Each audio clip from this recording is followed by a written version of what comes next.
Good morning, everybody. It is October 26th. I'm Jay Johnston with the Bar Hill Group at Remax Camosun. We're here with the Victoria Real Estate Show with... Hey, everybody. It's Andrew Plank with the Royal LePage and the Vibe Real Estate Group. And good to see you, Jane. Are you up in your little getaway? No, I am at home. Oh, your new office. This is my new office. Yeah, these pictures all mean something to me. So my mom drew this. That's my husband and I rowing, and that's our family. And that's Pearson College where we met. Oh. And those are my awards, and I'm thankful. Very nice. Very nice. And what about the Thrifties bag? The what? What you talking about? On the banister there. Oh, shoot. You can see that? See that? That's there. Oh, the smile was in the bag. It was great. Okay, fine. How are you doing? Yeah, I'm doing pretty good. Yeah, pretty good. What can I say? Another week has gone by, another month has gone by, another year has gone by. Here we are, trying to stay in shape, trying to stay healthy, stay busy. And here we are coming into winter, and that's always interesting to me. I was like, oh, the summer's blown by. What did I get up to? What's going on? Well, rowing. So most of this winter, find some winter sports to get involved in. One by one, people opted out of rowing this morning because it was cold. I went out on the deck to put a couple things away and start the thoughts around winterizing. And I was slipping and sliding out there because there was frost on the ground, and I didn't even realize it. I almost took a header. So yeah, yes, it's suddenly here amongst us folks. So I was back east and looking at the beautiful colors. We don't really get them here because we're more evergreen, but it was really awesome. And I just want to say thanks to all my classmates from Queens Phys Ed 88. I really enjoyed seeing you last week. So was a reunion, was it? Yeah, 35th reunion. I can't believe it. I feel so old. Oh, okay. But that's okay. That's okay. That's okay. Anyway, it's all good. Okay, so let's talk about, we have a lot to talk about today. So Sandra Jackson, who's a realtor with Royal LePage in Toronto, puts out these stacks. Actually, she compiles them from other sources. So I've been looking around. I'm like, wow, this is cool, which I sent to you, right? So I think I've seen stats from CMHC and such before, but it's good to have them all in one place. Yeah. Okay, so let's see what's going on with the market for this week. So it's October 26th. We're going to be discussing updates on rates and economic factors and what's coming down the pipe. Go ahead, Andrew. Okay, well, today is, as Jane mentioned, October 26th, and in the last week we had 233 new listings go live. 114 properties went pending out of the pool of available properties. 149 properties decreased in price out of that pool as well. 2 price increases, 3 back on markets, 98 transacted at the lawyers, 33 expired. It's not a big number of expiries really, considering, and 5 properties were withdrawn. We can compare that to the week before where we had 239 new listings, so similar numbers there. 155 properties went pending, so definitely more properties went pending a week ago than this week. So on the face of it, it's a bit of a slowdown from week to week. 156 properties decreased in price versus 149 this last week. Similar price increases, 4 versus 3. 3 back on markets, the same, solds relatively similar. 61 expired though, versus the 33, so more expired last week. And there we are. Any thoughts on what we're seeing there, Jane? Yeah, we're still looking at a list to sale ratio of 48.9%. So that's pretty good. You know what I find? Because these numbers, people look at these numbers and think, well, if I list my property, then half the properties listing are selling within a week, let's say. That's kind of what it looks like if you look at this as if this 233, 114. It's not quite half and half, but that's actually pretty close. But that's not what's happening. What's happening is there's this pool of properties that are available on market, and those new listings are dropping into the pool. And the pendings are those that are coming out of the pool. But there could be some properties that are swirling the drain, but never going down for quite some time. That's a great way to put it. They're Yeah, pooling. they're pooling. So, so when you're looking at your property, it's still important to be, well priced and competitive in terms of how you present it and available for showings and all of that. It does help you to be in that list of pendings as opposed to just falling into that pool and sitting there circling the drain but never going down it. Right. Actually, no, going down the drain is the best analogy for selling your house. But anyway, you want that's out of why we have 149 price decreases. That's right. Yeah. Okay. So month to date so far, we have 284 net unconditional sales. That's up from 183 last week. And that's compared to 480 for October last year. So September last year was really slow. We had a little bump up in October. This year, September was fast and October seems a bit slower. New listings are at 768. That's compared to 998 for October 2022. And that's up from 529. So those numbers jive. Total active listings are at 2,727. And exactly what you were saying. So we're up week over week, 2,708. And that just means that some properties are sitting. And that's compared to 2,192 last year. Yeah. So what we're seeing is less listings coming on market versus last year, and more properties sitting on market than last year. Okay, so the interest rate announcement, yay, steady at 5%. Yes. Steady, slow and steady. Let's keep it here, and let's not see it go up further, because so a lot of people are having a hard time affording that. Although we're going to see in the stats that BC is holding pretty well for mortgage defaults and things. Right. So the reason why it's steady right now is because they're finding that things are kind of easing down. They're saying the interest rates are dampening economic activity. I was listening to the radio the other day when they were talking about how active the food banks are right now. And I'm like, why don't banks who are making all this money maybe do something for food banks? Might go a long way. Consumption has been subdued, definitely softer demand for housing. Now, that's true. However, rents are increasing, they're saying. And part of the reason why rents are increasing is because people are facing more mortgage payments right now. Mortgage pressure, yeah. If you're an owner and you have a property up as a rental, and your interest rates have gone up and you're paying more per month, then you're sure hoping to get more rent for your place in order to, try to keep it covered or not have to support it as much. Many people have investment properties in the city that they actually have to pay above and beyond what they're getting in income from their suite in order to keep it floating. And the idea there is that the hope is that the value of the property goes up more quickly than the payments. So you're actually still investing, but in recent years, that's it's gone against that trend, and it's been a hard time to hold an investment property, harder time. Right. So right now everything is steady, but they did not say that they're going to hold the interest rates over the next year. They said there may be an increase in the new year. Yeah, they're holding out that axe over our heads of saying we can still do this. We still have the power to raise those interest rates, and so don't get too excited.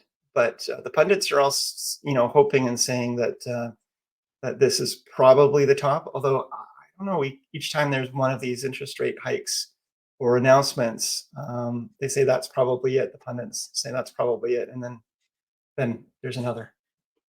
And we're probably not going to see rates come down till 2025 potentially, as well as what some folks are saying.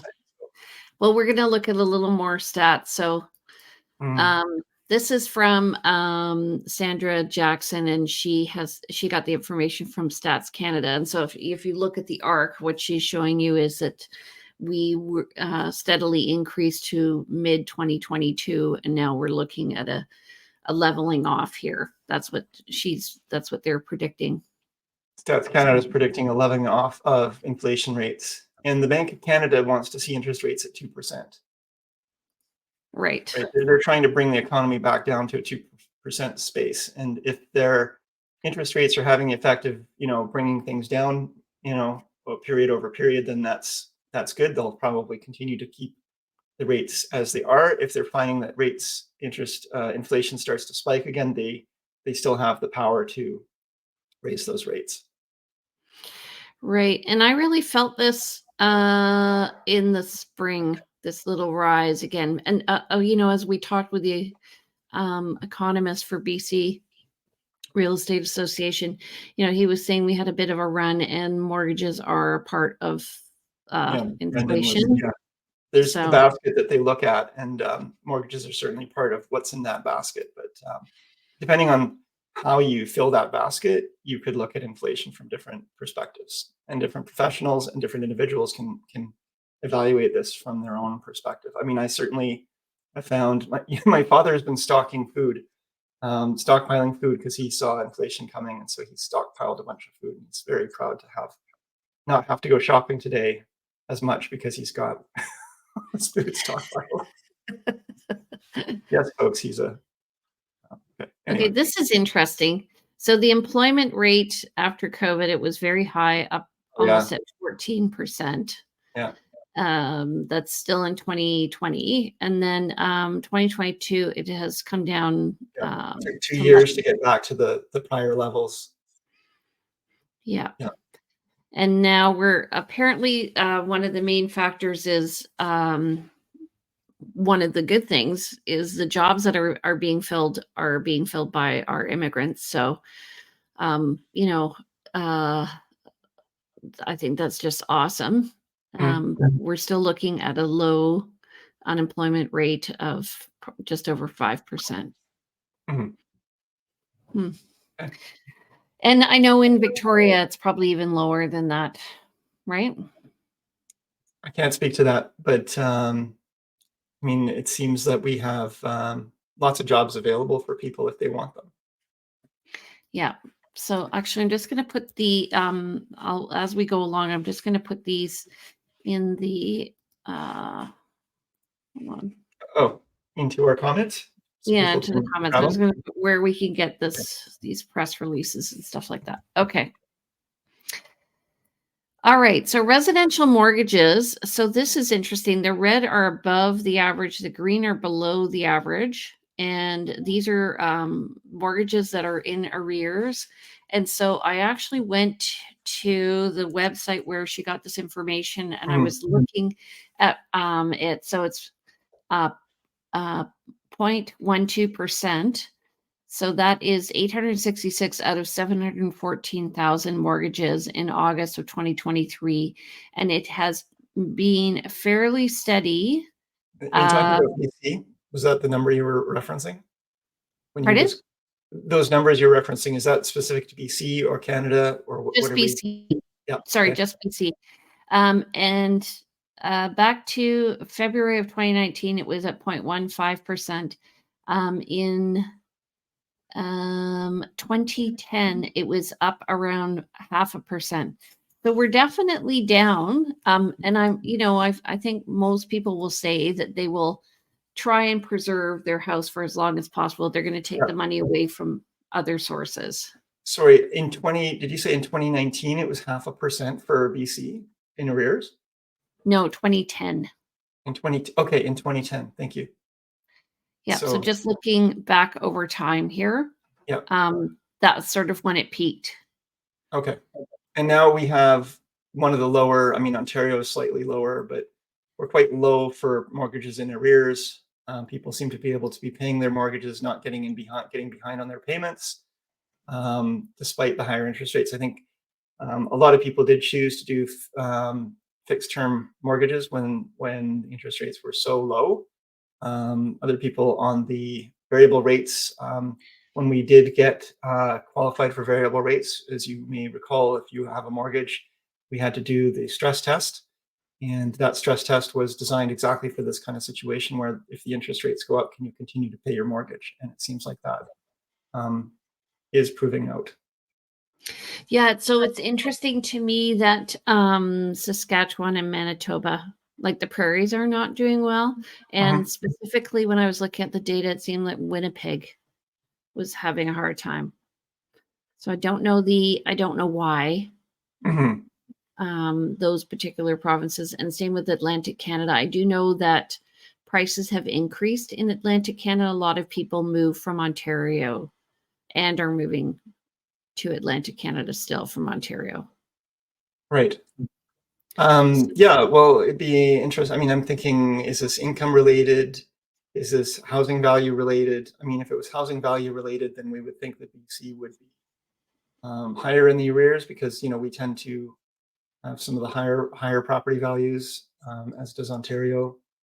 I mean, in the centers anyway, but even I think on average, you can go to somewhere like Atlantic Canada and buy a property for much, much cheaper.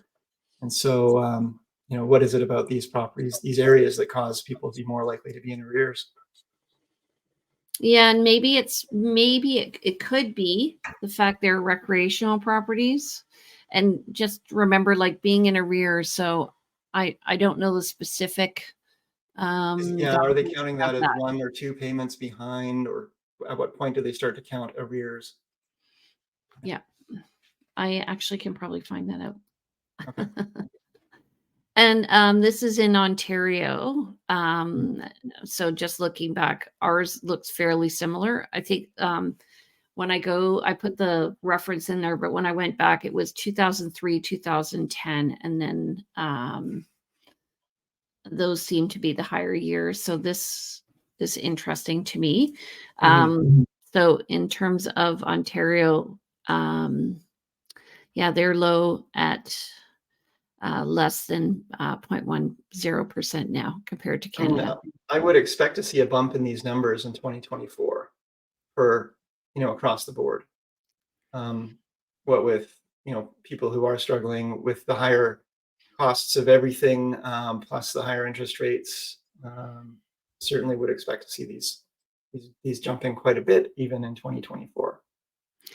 What's been interesting, Leo Spaltahols from House Hunt Victoria was talking about this the other day. It's interesting to see that there hasn't been a spike in properties coming up for sale, due to the higher interest rates, as people are saying, like, I just can't bear to be under this weight anymore, these payments. Let's just sell the property and rent or move to a smaller value property and lower our mortgage exposure and that kind of thing. Well, that's interesting you say that because if somebody does that, I actually have had a couple of clients decide to do that, but it's not because they want to get out from their mortgage. It's because they're waiting for the market to go down. Right. So they're gambling and they're hoping if they sell now at, I can't call it peak pricing because that was, a year ago or more than a year ago. But if they sell now, they're going to be able to buy back later for a lesser price and scoop up the difference, even after accounting for taxes and fees and so forth. So that's a gamble. The rationale is that if they sell now, they'll have less debt servicing. Right now, they'll be able to accumulate money. One is getting free rent, like it just totally makes sense. They're thinking that there'll be more people going into arrears and they're going to take advantage of that. Right. Yeah. So, I have been finding, having a recreational property myself, not exactly recreational property, but a rural property listed for sale that's bare land, and seeing what kind of activity it gets and the feedback and the conversations with other agents around what's happening in that area. It's very clear that, cash buyers are the ones that are in a position of power right now, for those kind of properties, and people who have stretched themselves to buy a recreational property and maybe put that on their line of credit on their regular home are thinking, like, maybe I don't want to be under the weight of this anymore. I'm going to sell out this recreational property and consolidate my what I've got here. So peak pricing as well. It's interesting you say that. So peak price in terms of purchase price, but I think we're peak price in terms of interest rates now. Like cost of owning a home is higher, even if prices have gone down. So that's why you're saying that cash is king. Yeah. Yeah. Because relatively speaking, actually, you are not at peak price if you're in cash. If you're buying a property for cash, you're not paying the high interest rates, and you are benefiting from the lower pricing. Whereas someone who, let's say they bought today at a higher interest rate versus a year and a half ago at a lower interest rate but a higher price, your monthly payments could be exactly the same. Yeah. But your actual, equity or not is you're in a better position today if you buy today with cash. Yeah, and the irony is, so in 2007, when the US, when a whole bunch of people leveraged themselves so high, 2006, 2007, they many people were going into foreclosure, and they have a different banking system than we do. We now, with this 5-year renewal, this is what everybody's betting on, right? It's a 5-year renewal. Is that come 2025? That's when people are going to be like, ugh. So the bank has to get its act together on inflation before that and bring the interest rates down before that. Otherwise, that's when we're going to start seeing the residential mortgages. Okay, so I think what you're saying is people, let's say in 2020, who got in on a mortgage, on a fixed rate mortgage at a really low interest rate, are coming up for renewal in 2025, and they're going to have to qualify, and not only qualify but actually pay for a mortgage at a much higher interest rate if interest rates remain where they are. And so there's going to be a lot of people hit by that, and there are people who are just banking on and hoping that they can just continue to cruise through this. There's two groups here. There's the folks who have the mortgages that are hoping they can cruise through this, get to the end of the day in 2025, and find that interest rates have come down again, so that they're going to be okay. There's the other folks that are waiting for that to come around. Interest rates remain high, and people just can't afford it, and they're going to have to fire sale their homes. So that's kind of like, those are two scenarios you're kind of looking at. And of course, there's not a fixed date of 2025. There's people with mortgages coming due from today onwards, but there will be people with really low rates that are holding out, and they're coming up for renewal in the next couple of years. Yeah, and at this point, I wish we had an American system with a 30-year mortgage at 2%. Right. Yeah, you can't have it all, but that's, yeah. But it makes you wonder, like, how is the bank making any money in the US? Whereas here, they're like rolling in the dough. We do have the option, though. I mean, so the 2% mortgages at 30-year mortgages at 2% are amazing. We did have, you do have the ability when you get a mortgage renewal to lock in for, 3, 5, 10 years. And I think longer. I haven't really looked at that, but I think you can even lock in longer, can you? Yeah, well, they'll just charge you more. They'll charge you a higher interest rate, and that's the thing. So you can choose to do that. It's just you're gambling that longer term interest rate. Okay, so let's talk about needs and wants. So anyway, what's your prediction actually now? I've got none. I mean, it's been so all over the place. I'd like to see and hope that things get more affordable, but for everyone, that the interest rates come down a little bit. But it's really hard to say, and there's so many other factors like global events that can impact rates as well, and markets. So I'm just going to continue just to help people as they need to buy and sell. And I feel like we're going to see a slower spring. Definitely already feel a little, I mean, we can see in the stats, slower winter. But it's not dead in the water. So I think there's people always who need to buy and sell. And, if you are trying to time the market, it can really come back to bite you if you time it improperly. So, make a good decision, make an informed decision, but don't don't throw all your eggs in the one basket, because I've definitely seen people do that and get financially harmed. Right. And we can overthink this process, or we can just go with it. So, we have to work with what we have in the moment, essentially, is what you're saying. Yeah, as realtors, we do. I mean, and it's really hard to give.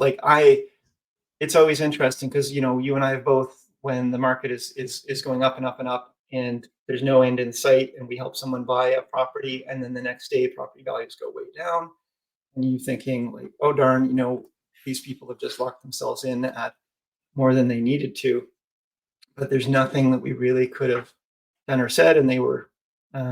It's just where things land. And the same Yeah. thing with things going down. We don't know. We've got listings right now. We're seeing, as we talked about the stats, properties with price reductions happening. Is it wise now to get ahead of price reductions and price really aggressively to get your home sold really low? But then if the market buoys back up right after you've done that price reduction and sold the property at a lower price, you could have held out and gotten more. We never know where the market's going to turn around either. So it's a matter of just doing the best you can to advise and let your clients make those decisions, but with that information in front of them.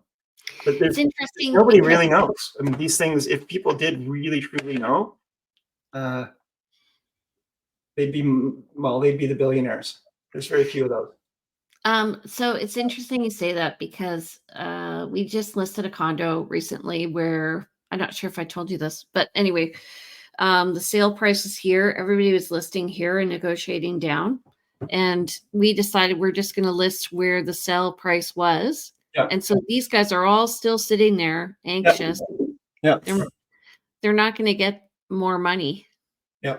And we just sold it. We had tons of interest. Yeah. And I've always, and you and I have both had the conversation with the seller who says, okay, you talk to the seller and you say, okay, this is where the sales are. This is where people are asking. I'm going to suggest you go here. And they're going to say, no, but I actually want to go here. Yeah. Because people can always make an offer. And, and I say, well, yeah, they can make an offer, but they're going to make an offer on these ones or these ones. Yours is not going to be the one they're going to come to first to make an offer. Because if they're hoping to get money off the price, it's not that. Yeah, and buyers are still, like, I had a guy Buyers are yesterday. really savvy. I had a guy yesterday say to me, he was a plumber. He's like, so market's still hot. They're still expecting to pay more. So depending on how savvy the buyer is, we're savvy, but the buyers are not savvy. The sellers are not savvy. Very rarely are they savvy. We need to give them our best advice and then let them choose. But what we can't do, and we do this all the time. You and I always say, what do you think the future holds? And we kind of talk about that. But at the same time, we don't really know. We can just sort of say, based on what we're experiencing in the last little while, plus the overall trends, what we kind of see. But to make a decision on that, we have equal chance of being wrong as anybody else. Yes. Well, more informed chance of being wrong. Yeah. Okay. Fair enough. Okay. So, what do you have on the market that you need to sell right now? Well, I've got a number of listings. I've got a great townhouse, really well priced now on Pandora. 2 beds, 2 baths, 1,400 square feet. So it's large for this price point of 715,000. Has a garage and nice shape, nice floor plan. Really love to see that move. I've got 2 single family properties, both in Esquimalt.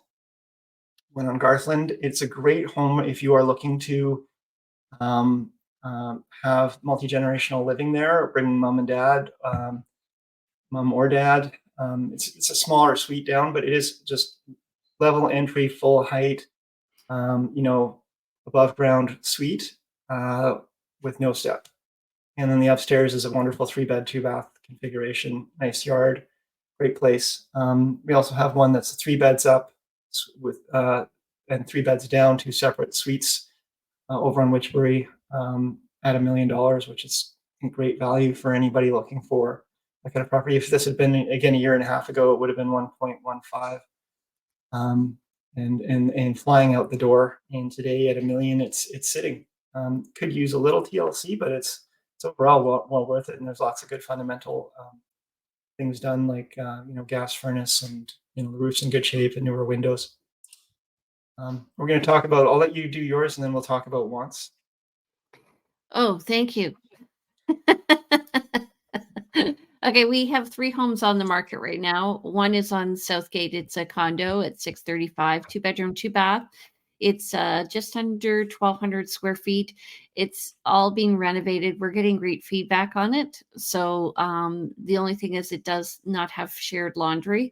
So just a note to people.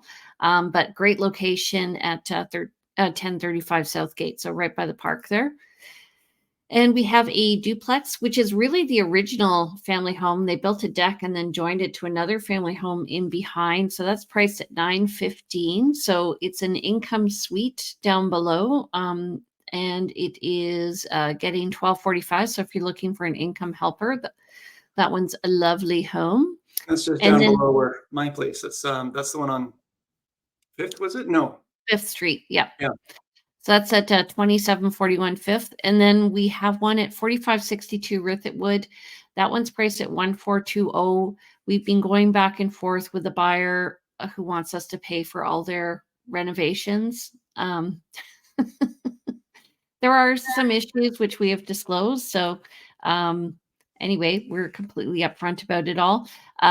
So this one is 3,284 square feet. It's on a large lot, but it's at the top of a hill.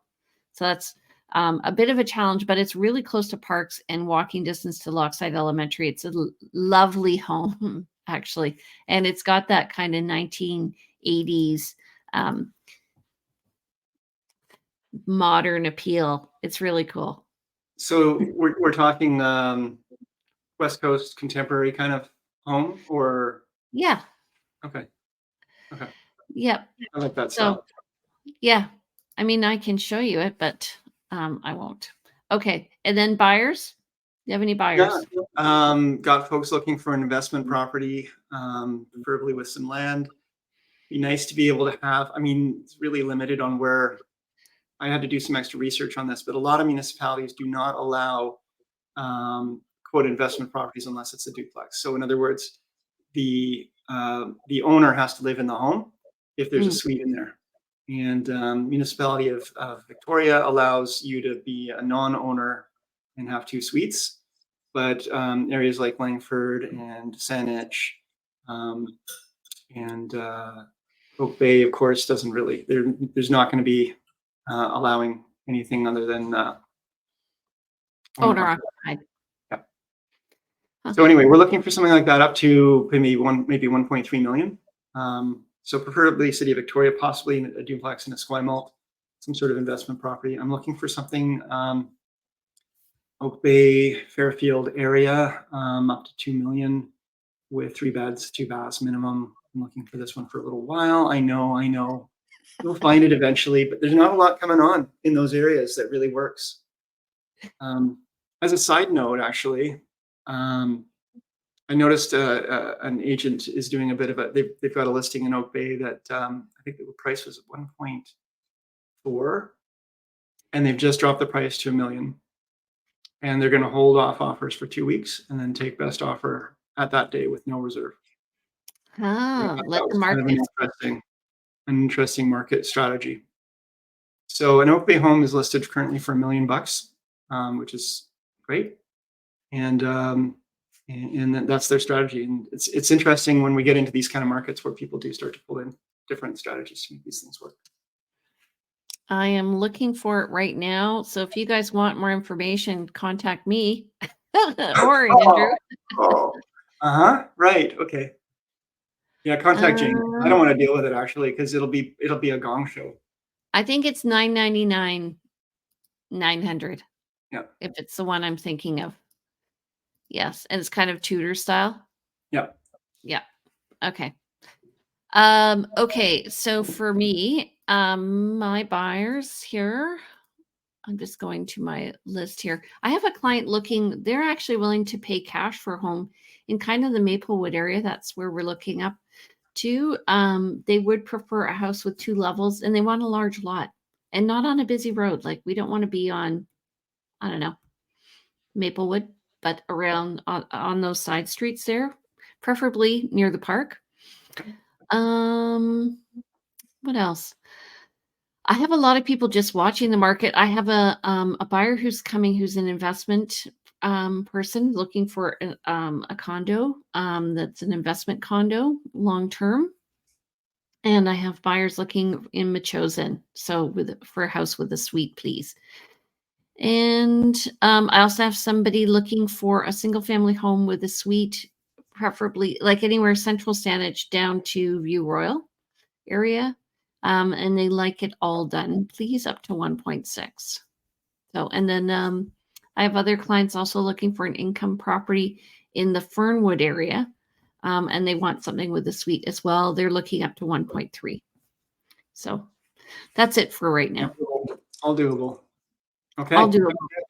All righty. So you guys, just remember, we are on every Thursday at 9:30. We'd love to hear if you want topics covered. Next week, of course, we are going to be doing our monthly market update. So if you have ideas for guests, I do have an idea actually of maybe interviewing a whole bunch of Ontario realtors and just seeing what's happening there. Because I was just there and it's softening. Yeah, or some of those realtors from even Atlantic Canada, because seeing that those arrears are happening, it'd be interesting to know what's going on with that. I've always, and also we could bring in realtors from other areas of Vancouver Island just to get maybe a highlight on certain areas where people may want to downsize to or be curious about. So these are all ideas that are in the hopper, and feel free to throw your ideas into the ring as well. Okay, so Andrew, how do people get in touch with you? Reach out at 250-360-6106. That's 250-360-6106. Email is info@andrewplank.com, and you can reach me at andrewplank.com. I'm the Vibe Real Estate Group with myself and Josh Merrick. We're happy to help you out. Alrighty, you can reach me. I'm Jane Johnston with the Briar Hill Group at Remax Camosun. My number is 250-744-0775. You can reach me at briarhillgroup@gmail.com. My website's briarhillgroup.com, and you can look at these shows and more at victoriarealestateshow.com. Don't forget to follow me on Instagram at realtyteacher_remax_Victoria. Take care, everybody. Have a great day. We'll see you in a couple weeks or next week. See you next week, Jane. Yeah. Thanks, everybody, for watching. Bye now.